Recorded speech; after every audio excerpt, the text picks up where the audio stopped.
So it's a game week, and that means we get a chance to talk to Shane Steichen about all kinds of things. And one of the things that I wanted to know about is the level of urgency of this roster, because over the last, since 2013, so we're talking about 10 season openers, the Colts haven't been able to put up a W.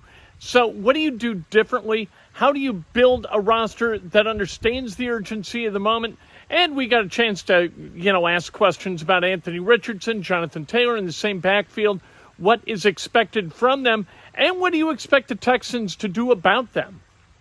Shane, I know you guys played them to end the year, but they're a lot different personnel-wise from last season. In what ways do you see them different? Obviously they added Daniel Hunter, really good rusher on the edge, linebacker from Tennessee. Added him. Petrie's playing really good ball. So they're going to be a good, tough challenge, obviously. Add a lot of talent offensively, too. Adding Joe Mixon over there and all those guys, and Tank Dell and Nico Collins and tight end Schultz. I mean, they got a lot of dudes. So they're explosive. But obviously, we got to get ready to roll. This week will be a big week for us. And I know you guys signed Spencer to the practice squad. Is Matt Gay dealing with anything physically heading into this week? Yeah, he's dealing with a groin right now. So Shrader's here for that. Yes, and obviously Shrader did a hell of a job in the preseason too. So will Matt Gay practice this week, or is he out? Or we'll see. I don't know that for sure yet. Shane, I guess today you might have had the first chance to kind of see Sammy Womack throughout the walkthrough, whatever. What interactions have you had with him and what he could possibly bring to this team? It's been brief. I had brief interaction with them in the building when we signed them, and then today we were split fields, offense, defense. So just saw him over there doing a little bit of the walkthrough, but played a lot of football in San Fran. Talented player. Great get by Ballard and his staff getting him in the building. So excited to see what he brings to us this year for sure. Hey, Shane, openers haven't been real good for the Colts historically since 2013. I don't know if there's anything that, you can raise the level of urgency, whether that's necessary. Is there a way to kind of communicate that, hey, we got to hit the ground running? Yeah, I mean, I think every year, you want to hit the ground running week one. I mean, you're trying to win every game, and the urgency definitely has got to be there, just like it does week one, just like it does week 2, week 3, week 7. But we know it's a big game. It's a division opponent right off the bat at home, and we got to start fast. We got to get off to a fast start this year. That's the goal every year, and our guys know that, the urgency, and we got to play like that on Sunday. Coach, after the offseason and training camp and all this, and you've had these guys together now, primarily Richardson and Taylor, how much curiosity is there in you to see what you can do, and how much do you really think you know what this team can do?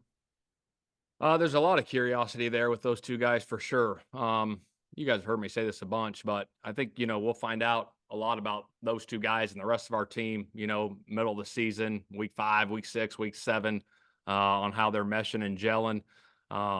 But I'm excited about those two guys.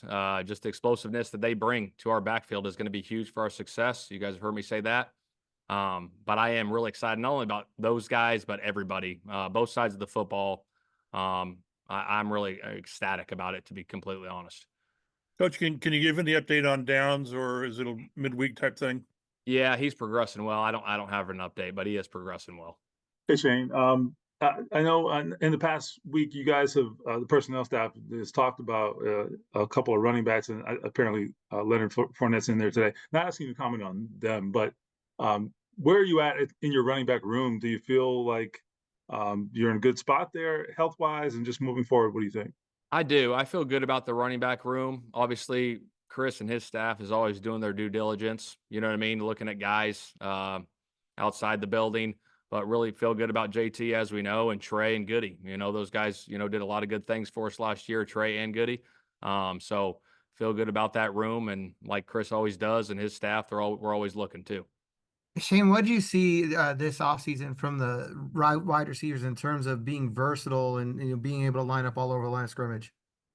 Yeah, that's a good question. I think within our scheme, with any scheme, you can line guys up wherever you want to. AD obviously played a little bit outside. He's been playing a little bit inside for us. Downs can play. He played inside for us. He can play outside. Alec can play inside, play outside. So I think the versatility of that group in a whole is really good.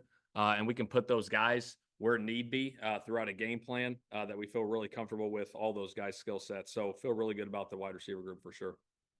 Hey, Shane, with Spencer, how much of a feel did you get for him, with the kicking he did for you guys in the preseason?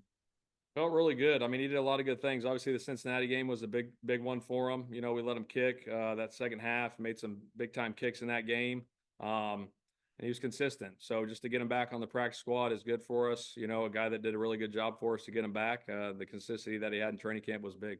Shane, with Anthony, or I guess frankly any quarterback in general, what's maybe the hardest situation you can't script in a practice setting that you just got to be in a game? Gosh, that's a loaded question. I think some of the unknown stuff on the fly, really, certain defensive looks. Obviously, you can talk through those on the sideline, but if they're switching things up within a play, is being able to adjust on the fly. And I think Anthony has a great feel for those things. He did a lot of that last year, seeing the defense, taking what's there. But we'll get those adjustments on the sidelines if, teams like to switch things up defensively. But I think on the fly, getting different looks and being able to adjust on the fly within the game will be big. And obviously you can't get those in practice sometimes. You try to get them in walkthroughs, try to go through looks, unique looks that you may or may not get in the game. But obviously you go through practice and the practice plans and the looks that you think you're going to get, you put them in those positions, but you got to be ready to adjust if it doesn't, play out that way defensively. And same thing with the offense. If they're doing something different, defense got to be able to adjust as well. It's really interesting how the behavior of coaches changes when they go from preseason to regular season. I don't know whether the guys on the roster feel that from Steichen or prior to Steichen, Reich, and then before that, Pagano. But to the media, the behavior of coaches flips completely. It's like 180 degrees. Shane is a really kind of a funny, energetic guy. When we get into the season, all of that kind of goes away, and it becomes football, laser-focused football. It's interesting to me. We'll see what happens on Sunday. Hopefully, Steichen is able to communicate what's necessary to have this team play winning football right out the gate, because if they don't, it could be a long season.